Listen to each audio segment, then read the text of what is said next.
Hermanos, buenos días, Dios los bendiga. Qué bendición estar aquí con ustedes por este medio.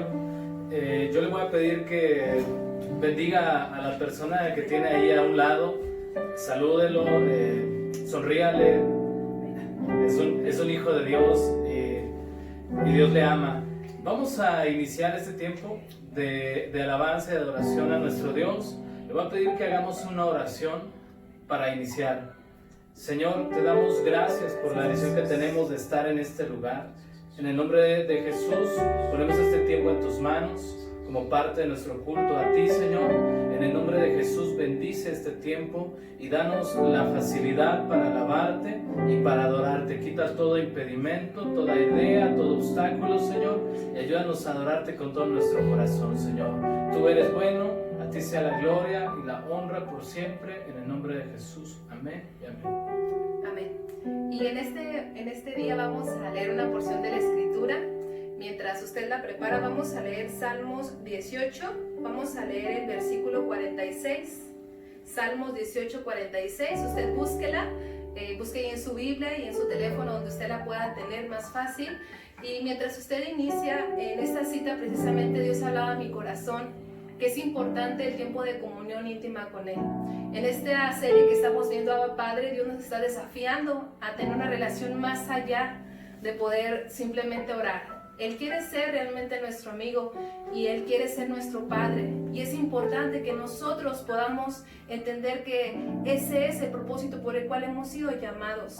Así que esta cita habla mucho de la verdad que hay en su palabra, que Él es nuestro Padre, Él es nuestro protector. Así que en esta hora vamos a leer esta cita que está en Salmo 18, 46. Dice: viva Jehová y bendita sea mi roca, enaltecido sea el Dios de mi salvación, el Dios que venga mis agravios y somete pueblos debajo de mí, el que me libra de mis enemigos y aún me eleva sobre los que se levantan contra mí. Me libraste de varón violento. Por tanto, yo te confesaré entre las naciones, oh Jehová, y cantaré a tu nombre. Amén. Dice que Él nos protegió, Él nos guardó, Él nos libró, Él nos vengó de nuestros enemigos. Él en todo tiempo está con nosotros y a Él le adoramos. Él es el digno de suprema alabanza.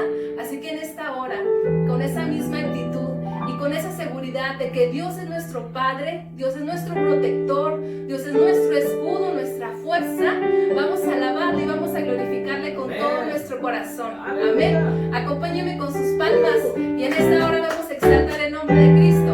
Amén.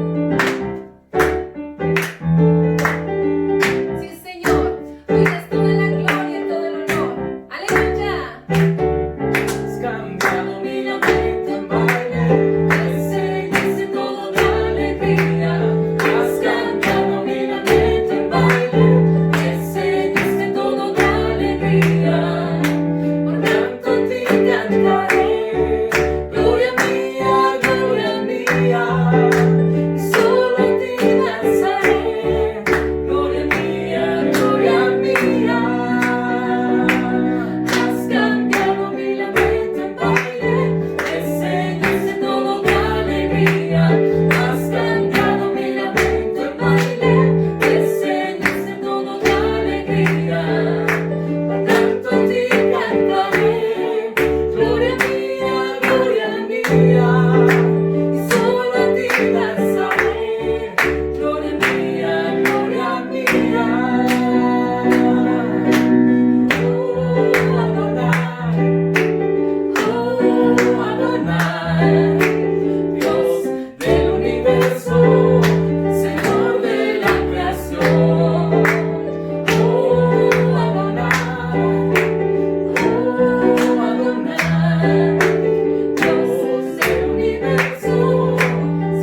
ejércitos, Dios del universo. ¿A quién tenemos, Señor, sino solo a ti, nuestro protector, nuestro escudo? Y en esta hora, Señor, en ese mismo gozo, en ese mismo amor, queremos buscarte, queremos adorarte, queremos bendecirte. Tú eres la razón de este tiempo, Padre, que estemos aquí en búsqueda de ti, Señor. Queremos adorarte con todo lo que somos, Señor, con toda nuestra mente, nuestra alma, nuestro corazón, Señor. Señor, tú recibe nuestra adoración, Padre Santo. Aquí está nuestro corazón, Señor, es tuyo, Padre.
Que tu amor nos inunde, Padre.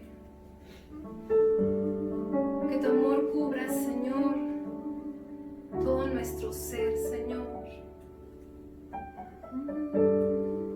Llénanos de ti, Espíritu Santo.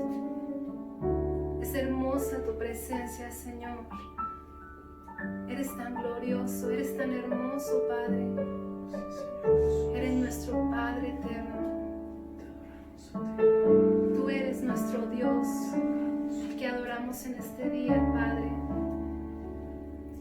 Te damos el lugar para que tú nos sigas hablando a través de tu palabra. Te damos el lugar para que tú obres en nuestro corazón. Queremos ser aquellos hijos aprobados, Señor, por ti. Queremos, Padre, ser diferentes, Señor, en ti, en tu presencia, Señor. Queremos entender cuál es tu propósito para nuestra vida, Señor, y queremos caminar en él, Padre Santo.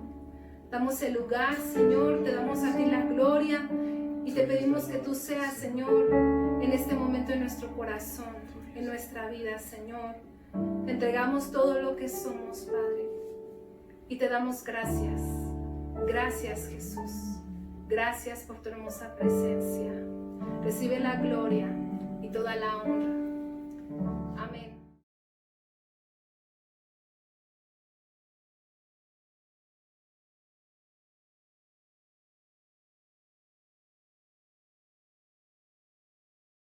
Muy buenos días, hermanos, que Dios les bendiga. No olvide que estamos viendo la serie Abba Padre y el día de hoy vamos a ver las funciones como varón, segunda parte.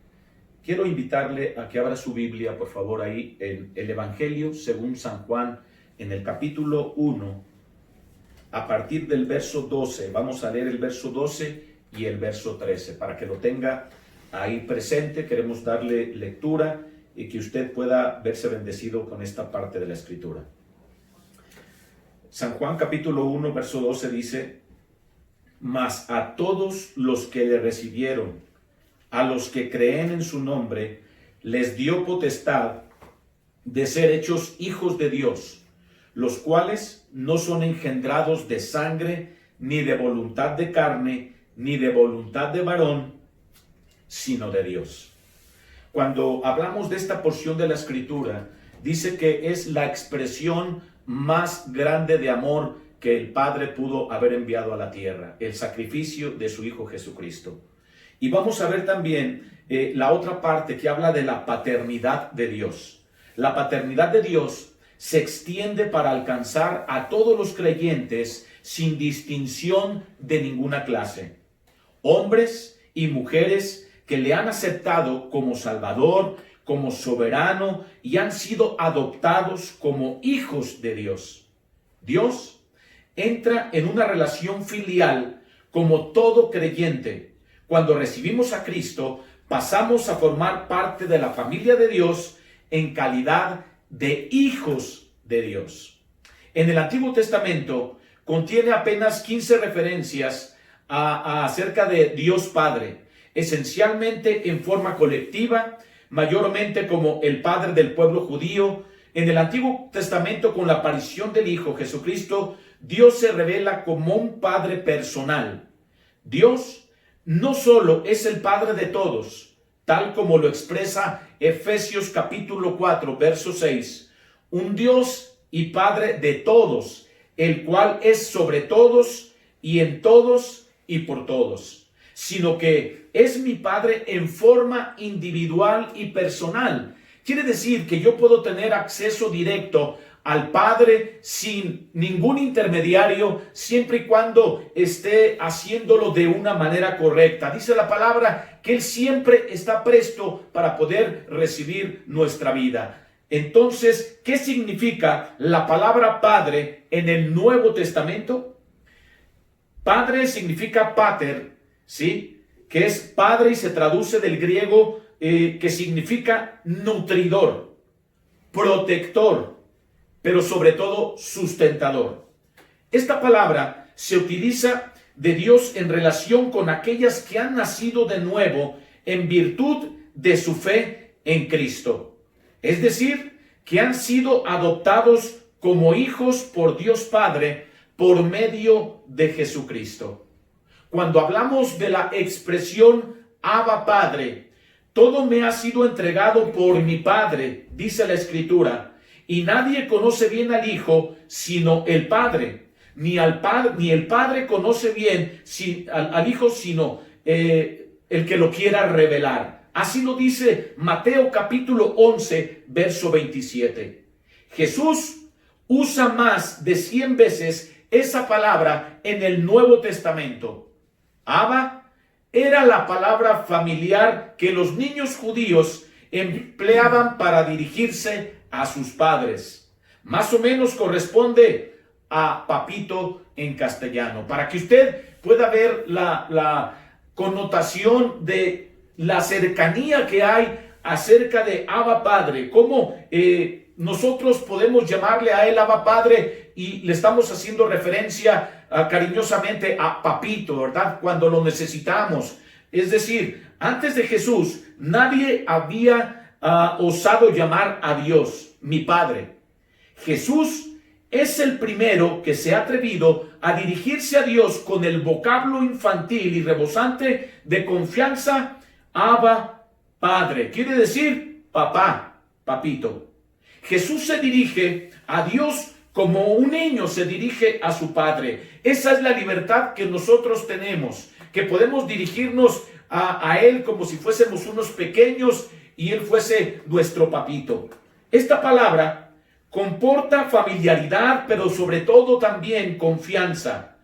Una relación de mucha cercanía, una relación de ternura, una relación de intimidad personal. Jesús no anuncia al Dios oficial de los fariseos, la parábola del fariseo y del publicano, ni al Dios de los sacerdotes del templo, parábola del buen samaritano, sino a un Dios que es cercano y es familiar.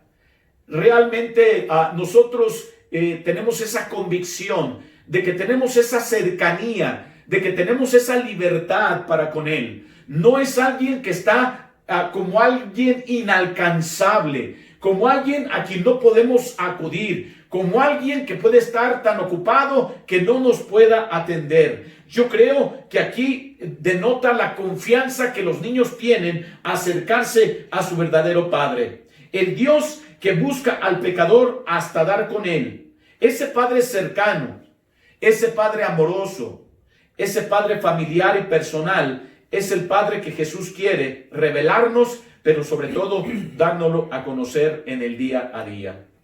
Muchos creyentes no conocen plenamente quién es el Padre Celestial. Tienen mapas e información distorsionados de quién es y de cómo es Dios, sobre todo en el rol de Padre.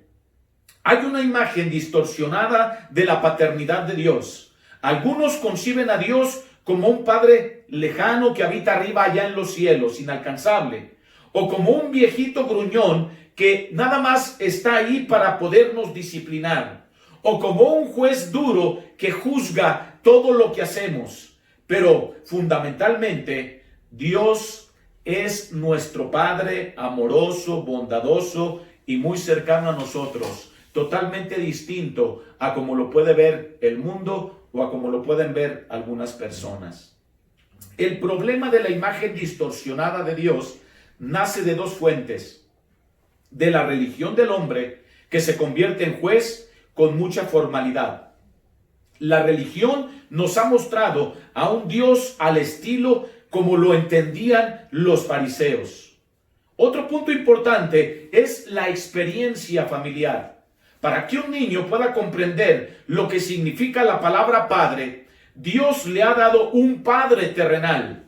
El Padre terrenal es el sustituto temporal de Dios, el modelo físico de Dios. De ahí el énfasis de que debemos honrar a nuestros padres, incluida a nuestra madre. Si nuestros padres fueron perfectos, o fuesen perfectos, sería un fiel reflejo de nuestro Padre Celestial. El tema de la paternidad de Dios es primordial para personas que no han podido tener una idea clara acerca de lo que es un verdadero padre, porque nunca han desarrollado esta relación de confianza que es tan esencial en nuestro trato con el Padre Celestial. La experiencia negativa de muchos hijos con sus padres terrenales es un obstáculo para poder conocer a Dios como un verdadero Padre. Mucha de nuestra relación con Dios la filtramos a través de nuestras propias experiencias o las experiencias que tuvimos con nuestros padres, esa imagen que nos quedó de nuestros padres terrenales, y lo pasamos a las experiencias negativas, a las heridas emocionales o aquello que nos marcó en la niñez. Eso nos puede impedir concebir a Dios como un verdadero Padre. Algunas personas, por su experiencia, tienen una idea distorsionada de lo que es un padre.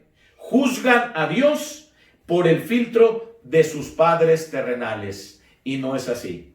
Puede que aquí haya hijos e hijas que cargan con un profundo dolor a causa de las heridas causadas por el maltrato, por el rechazo, por el abandono, ¿sí? Por el abandono que se sufrió por parte de sus padres. Y luego les cuesta reconocer y experimentar la paternidad perfecta de Dios. En la parábola del hijo pródigo vemos dos modelos de hijo que no han aprendido a conocer el corazón de un padre.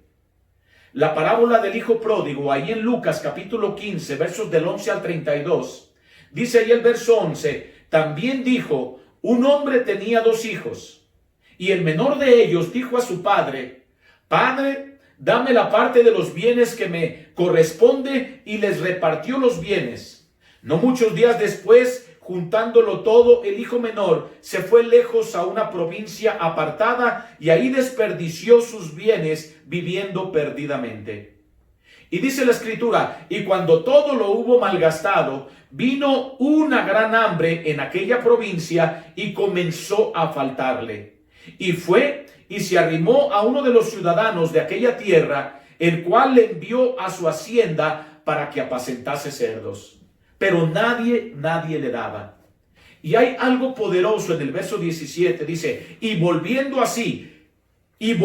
en sí dijo, ¿cuántos jornaleros en casa de mi padre tienen abundancia de pan y yo aquí perezco de hambre?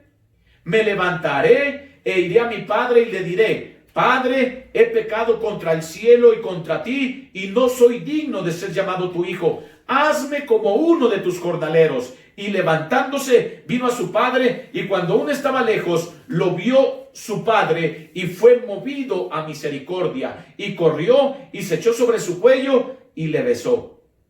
Y el hijo le dijo, Padre, he pecado contra el cielo y contra ti, ya no soy digno de ser llamado tu hijo. Pero el padre le dijo a sus siervos, sacad el mejor vestido y vestidle, y poned un anillo en su mano y calzado en sus pies. Y traed el becerro gordo, y matadlo, y comamos y hagamos fiesta, porque este mi hijo muerto era, y ha revivido, se había perdido, y es hallado. Y dice la palabra, y comenzaron a regocijarse. Y su hijo mayor estaba en el campo, y cuando vino y llegó cerca de la casa, oyó la música y las danzas, y llamando a uno de los criados le preguntó qué era aquello. Él le dijo, tu hermano ha venido, y tu padre ha hecho matar el becerro gordo por haberle recibido bueno y sano. Entonces se enojó y no quería entrar. Salió por tanto su padre y le rogaba que entrase. Mas él respondiendo dijo al padre, he aquí tantos años te sirvo, no habiendo desobedecido jamás, y nunca me has dado ni un cabrito para gozarme con mis amigos. Pero cuando vino tu hijo, que ha consumido tus bienes con rameras, has hecho matar el becerro gordo. Él entonces le dijo, hijo, tú siempre estás conmigo y todas mis cosas son tuyas. Mas era necesario hacer fiesta y regocijarnos, porque tu hermano era muerto y ha revivido, se había perdido y es hallado. El hijo pródigo, que fue el menor, no andaba en comunión y obediencia con su padre, que representaba a Dios en esta parábola. Dios nos ama tanto que respeta nuestro libre albedrío. Es decir, Él respeta nuestra libre capacidad de decisión. No quiere que le obedezcamos como si fuésemos unos autómatas, como si fuésemos algunos robots. Quiere que elijamos libremente amarle. Desconocía que el amor de su padre era incondicional. No le importó todo lo que el hijo hizo. Se llevó parte de la herencia, vivió perdidamente, cayó hasta lo más bajo, tocó fondo. Sin embargo, el padre le seguía amando. El padre eligió libremente amar a su hijo. Desconocía que el amor de su padre era incondicional, pero su padre lo sorprendió superando sus expectativas. Él esperaba ser tratado como un jornalero, pero su padre, que lo amaba incondicionalmente como Dios, el Padre nos ama a nosotros como sus hijos, superó sus expectativas. La parábola del padre expectante, un padre que espera con paciencia y que anhela que su hijo regrese. El mérito del arrepentimiento del hijo, cuando el hijo dice y volvió en sí, es decir, reflexionó. El hijo reconsideró su postura porque le había ido muy mal. Eso es lo que significa la palabra arrepentimiento. Hubo un cambio de actitud, hubo un cambio de mentalidad en el hijo y el padre pacientemente estaba esperando a su hijo. El mérito del arrepentimiento del hijo no reside en él, sino en el padre, cuya imagen de hombre justo hizo reaccionar a su hijo. Ahora, cuando vemos al hijo mayor también, ¿sí? Dice, ocupaba una posición nominal, sin entrar al disfrute de la relación padre e hijo. Desconocía la generosidad de su padre. Vivía como un extraño en casa de su padre. Constantemente buscaba demostrar que valía pensando que debía ganarse el amor de su padre. Había una gran necesidad de sanar el corazón, de reconstruir la imagen de lo que un padre es. Para ser sanado, también necesitaba experimentar a Dios como su Padre Celestial. Solo Dios, nuestro Padre Celestial, puede tocar los más recónditos y profundos lugares de nuestro propio corazón herido, a veces desilusionado, para traer sanidad a nuestras propias vidas. Necesitamos experimentar el amor nutridor y transformador de Dios. Quiere decir que los dos hijos estaban mal. No tan solamente aquel que había pedido la parte de la herencia que le correspondía, sino también aquel que estaba siempre con su padre. Estaba tratando de buscar el favor de su padre haciendo las cosas que él le pedía, cuando él sabía que era merecedor, que era heredero, como también lo era el hijo menor. Así es de que, amados hermanos, Dios es un Padre perfecto. Podemos depender de Dios, entregarnos sin reservas a su fiel cuidado. El Padre Celestial nunca nos defraudará y nunca nos fallará. Así es de que, ¿cuál es el requisito para poder conocer a Dios como Padre? El requisito número 1 es conocer a Cristo. Dice, mas a todos los que le recibieron, a los que creen en su nombre, les dio potestad de ser hechos hijos de Dios. Y también hay otra porción de la Escritura en Juan 14, verso 6, que dice, a Dios solo le conocemos real y plenamente por medio de Jesucristo su Hijo.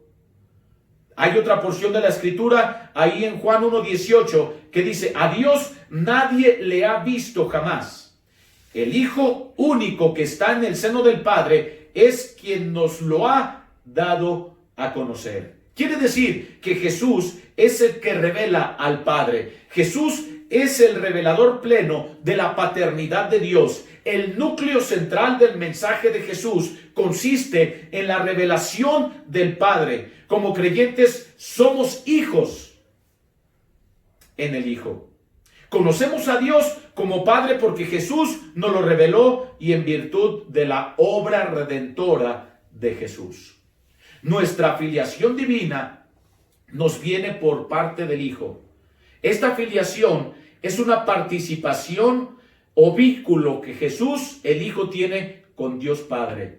Es decir, somos hijos de Dios en el Hijo. Ahora, quiero el poderte mencionar algunas cosas sumamente importantes como el Señor prácticamente anhela, ¿verdad? Que nosotros andemos en obediencia, pero también Él, que nosotros podamos entender que Él nos ama incondicionalmente. Pero ahora vamos a trasladar a cuáles son las funciones del varón. Queremos hablar del varón como cabeza de familia, como cabeza de hogar, ¿sí? Sabemos que tiene una responsabilidad delante de Dios. Tiene una responsabilidad que no cualquiera podría tener. Las funciones del varón, ahí en Primera de Corintios, en el capítulo Primera de Corintios 11, del 8 al 12, ¿sí? Vaya ahí, por favor, vamos a darle lectura a Primera de Corintios. Primera de Corintios, en el capítulo 11, ¿sí?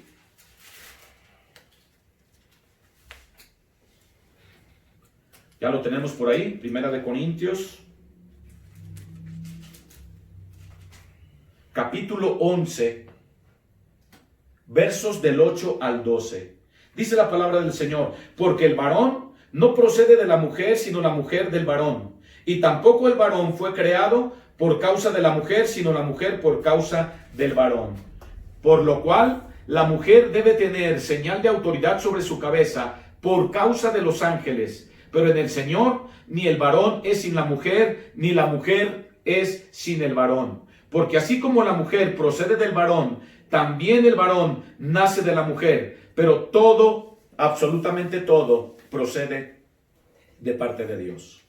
Tenemos que aprender cuáles son las responsabilidades de los varones dentro y fuera del hogar, ¿sí? Actualmente existe una carencia enorme de valores, pero también una carencia enorme de principios, un nivel muy bajo de responsabilidad en los hogares, y el Señor está restaurando la figura del varón a través de la palabra para que el varón pueda tomar su posición, no tan solamente como cabeza, sino como sacerdote, como proveedor, como aquel que es la autoridad de la casa. Y es lo que vamos a desarrollar a continuación.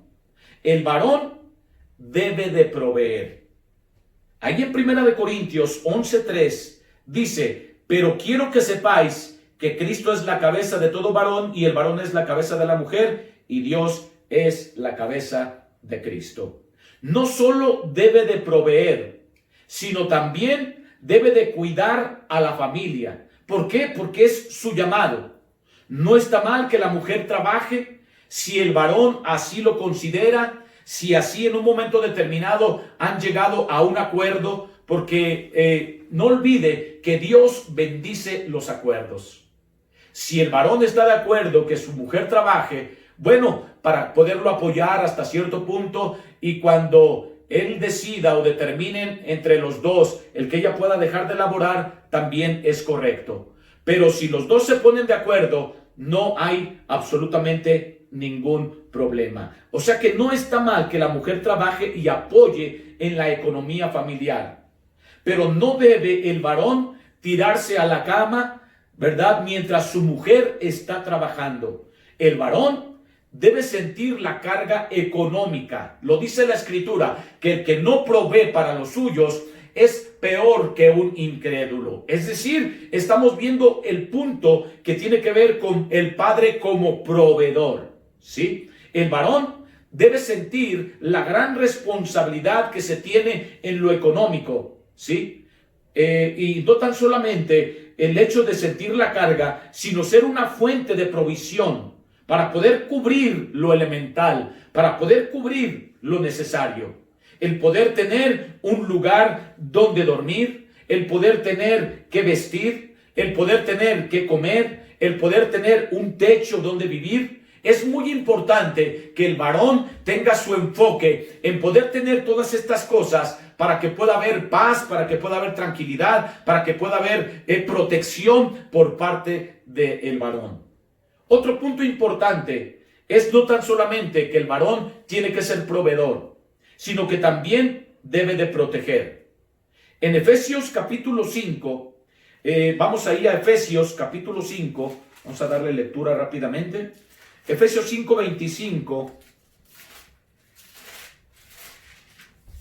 Dice la palabra del Señor, 25 al 30. Maridos, amad a vuestras mujeres, así como Cristo amó a la iglesia y se entregó a sí mismo por ella, para santificarla, habiéndola purificado en el lavamiento del agua por la palabra, a fin de presentársela a sí misma una iglesia gloriosa, que no tuviese mancha, ni arruga, ni cosa semejante, sino que fuese santa y sin mancha. Así también los maridos deben amar a sus mujeres como a sí mismos, o como a sus propios cuerpos. El que ama a su mujer, a sí mismo se ama. Porque nadie aborreció jamás a su propia carne, sino que la sustenta y la cuida, como también Cristo a la iglesia, porque somos miembros de su cuerpo, de su carne y también de sus huesos. Quiere decir que el varón tiene que ser la cobertura, tiene que ser la protección dentro de lo que es el hogar.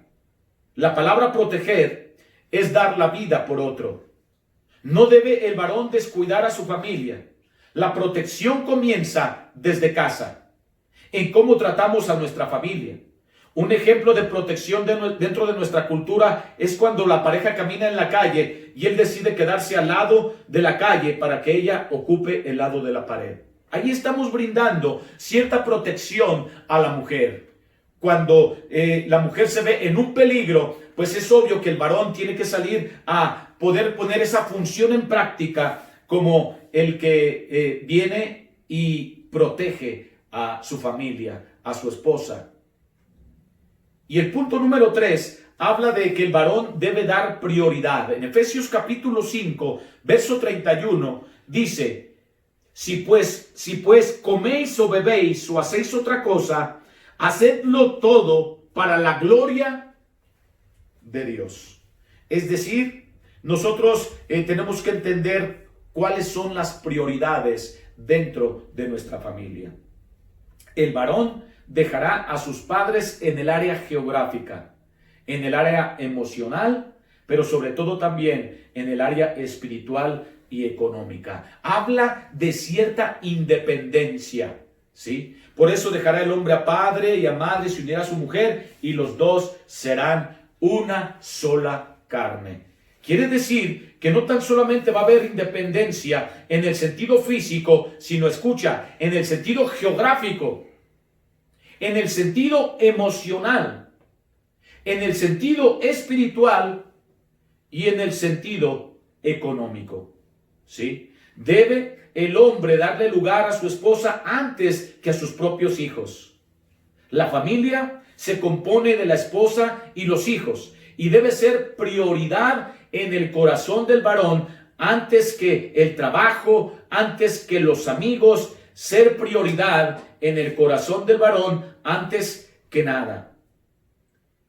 Antes que el trabajo, antes que los amigos, antes que los propios negocios. Así es de que, amado hermano, necesitamos tener una perspectiva amplia de lo que, de las responsabilidades que tiene el varón. ¿Por qué? Porque ahora el modelo, ¿verdad? Como se está buscando la igualdad, como que no se obedece el orden que Dios ha establecido. No olvides que no tan solamente creemos en un gobierno teocrático que funciona en el área de la iglesia. El gobierno teocrático funciona en la familia, funciona en el trabajo, funciona en la sociedad, funciona en todas las áreas de nuestra vida. El gobierno teocrático no es tan solamente papel. El gobierno teocrático es el orden que Dios ha establecido para todas las áreas de nuestra vida. Y eso es lo que tiene que regirnos. Como conclusión, quiero decirte que no es fácil ser cabeza. Amado hermano, quiero decirte que tenemos una gran responsabilidad. Y la gran responsabilidad que tiene una cabeza es de guiar, es de pensar, es de dar dirección también.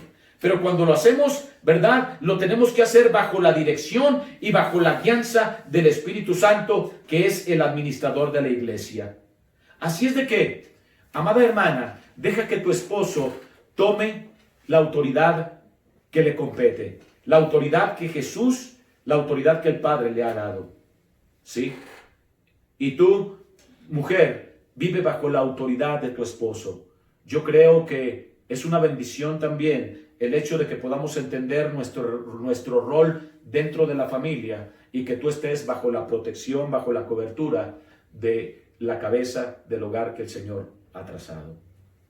Quiero hacer una oración en este momento para que podamos poner en orden nuestra familia, para que podamos entender cuáles son las prioridades dentro de la casa. Yo creo que cuando cada quien entiende el orden de autoridad que tiene, vamos a funcionar y vamos a caminar correctamente. Cuando no, entonces tendremos muchos problemas. Por eso el Señor nos llama a entrar al orden que Él ha establecido, a que podamos tomar la responsabilidad que nos corresponde a cada uno de nosotros. Permíteme hacer una oración en este momento. Quiero orar por ti, cabeza de hogar, porque sabemos que no tienes una tarea fácil, pero sabemos que el Señor está con nosotros. Padre, te damos gracias. Te damos muchas gracias en este momento. Gracias por el privilegio que nos has dado de poder ser cabezas de hogar, de poder tomar la responsabilidad que tú nos has dado, de poder proveer, de poder dar prioridad, de dar protección. Gracias, Señor, porque tú como buen padre nos has enseñado. Y así como los dos hijos, el hijo pródigo y el otro hijo que se quedó en casa, los dos habían fallado. Sin embargo, el padre fue paciente, fue proveedor, fue protector, hizo la parte que le correspondía y los amó a los dos incondicionalmente. Y fue paciente. Y dice que cuando el hijo menor regresó, hizo una gran fiesta, mató el becerro más gordo, le puso ropa nueva e hizo una gran fiesta. ¿Por qué? Porque era protector, porque era proveedor, porque estaba ahí esperando pacientemente aquel hijo que había tomado una determinación de salirse de la cobertura de la familia, de la cobertura de su padre. Vuélvenos a ti, Señor, a que podamos estar en el orden que tú has establecido, porque sabemos que tú bendices el orden. Declaramos bendición sobre cada cabeza de hogar, que pueda ser una cabeza guiada por el Espíritu de Dios, que se deje administrar por el Espíritu, que se deje guiar a toda verdad, pero sobre todo que cumpla con su responsabilidad, que pueda proveer también dirección, que también pueda venir y pensar en el futuro de la familia. Una cabeza guía. Ayúdanos, Señor, te necesitamos. Necesitamos de ti. Te necesitamos, Abba Padre. Papito, te necesitamos. Ayúdanos. Sabemos que si tú no nos ayudas, no podremos llevar a cabo bien la labor a la cual tú nos has llamado. Yo bendigo y cubro con tu sangre preciosa a cada cabeza. Lanzo palabra de bendición sobre sus vidas, sobre sus familias, sobre sus pertenencias, y los cubrimos también con tu sangre preciosa, y declaramos que el enemigo no tiene parte, ni suerte, ni dominio sobre las familias, sobre las cabezas, en el nombre poderoso de Jesucristo y por la autoridad que hay en la palabra. Gracias porque eres un Padre incondicional. Gracias porque nos sigues amando. Y gracias, muchas gracias porque nos sigues esperando pacientemente.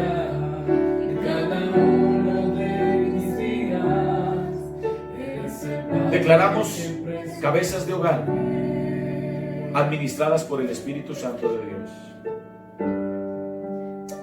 Gracias, Señor. Gracias porque tú eres bueno y porque tú tienes cosas grandes para cada uno de nosotros. Recibe la gloria y recibe la honra por siempre. En el nombre de Jesucristo. Amén y amén.